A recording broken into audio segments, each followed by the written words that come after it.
One of the things I talk about in 12 Rules for Life, and in my lectures, this has become a meme, strangely enough, something that's widely distributed on the web, partly because there's a comical element to it. It's to clean up your room. And everyone laughs about that because I'm taking that seriously. It's like, well, clean up your room. Everyone's mother has told them that 1,000 times, right? But I try to explain why. It's like, well, you have a bit of chaotic potential right in front of you. It's in some sense infinite in its potential, and the domain in which you can manipulate that might be rather restricted because of the restrictions that are part and parcel of your existence. But maybe you have your room, and you might have contempt for that, and so it's a complete bloody catastrophe. But you don't have to. You could think, well, I've got a little.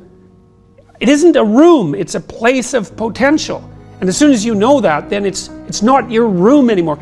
It isn't a room. The room that you see is your preconception of the space that you inhabit.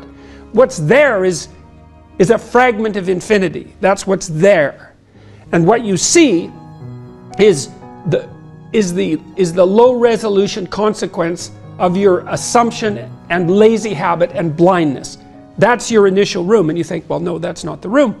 See, part of what artists do, for example, when Van Gogh paints a room and you look at it glowing, he's trying to show you what's beyond your perception of the room. And I mean this technically, like the way that your visual system is set up is that whenever memory and presumption can replace direct perception, it will, because it's simpler. So you literally see what you expect to see. And if what you see is dull and drab and boring and pointless and uninspiring, then that's you.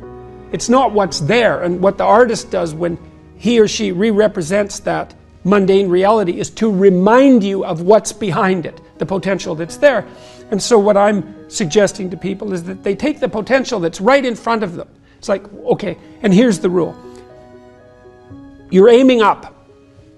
There's something that you could change, that you would change. That might be a very small thing. Could, well, that's within the grasp of your power. Would is within the grasp of your will. To combine those two things might be a very small shift. You might only be willing to make a very tiny step forward. It's like, fine, good enough. Make a tiny step forward. And that makes you a slight bit stronger than you were before. And then the next step can be slightly larger. And it's the path of humility.